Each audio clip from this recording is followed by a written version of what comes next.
Vamos a algumas dúvidas frequentes que as mulheres manifestam em relação à prevenção do câncer do colo do útero. Uma das principais é o tempo de coleta.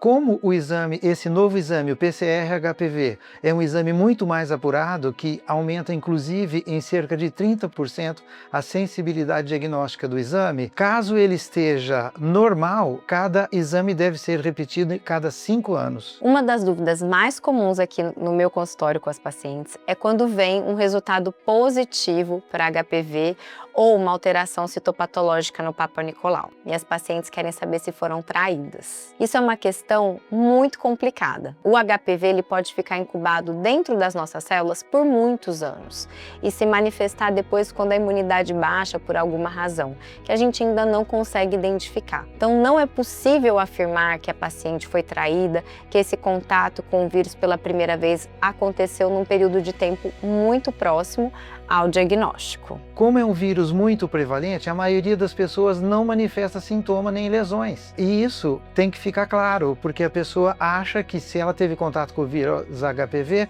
ela irá ter lesões. Não, em torno de 80% das pessoas que têm contato com o vírus não tem nenhum tipo de lesão. Outra questão importante que sempre acontece aqui, a paciente, doutora, como que eu posso fazer? Como que eu vou saber se eu tive infecção pelo HPV? O HPV oncogênico, que é o que se relaciona com câncer de colo de útero, não manifesta sintoma. Só em fases muito avançadas pode dar secreção vaginal com odor fétido, sangramento irregular, sangramento na hora da relação, mas nas fases iniciais normalmente é assintomático. Agora, a infecção pelo HPV não oncogênico pode dar aquelas verrugas genitais.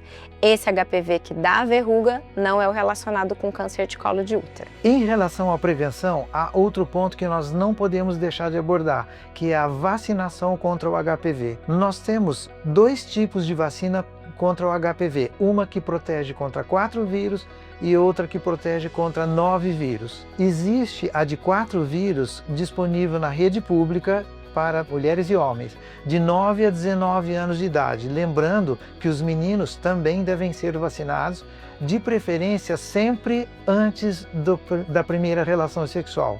Por isso foi colocado esse corte de 9 anos. E as meninas também. E em relação a outra vacina de 9 vírus, que protege contra 9 vírus, está disponível apenas em rede privada. Outra questão também é quando a paciente apresenta um PCR positivo para HPV oncogênico, como a gente deve proceder. Então essas pacientes devem ser submetidas à colposcopia.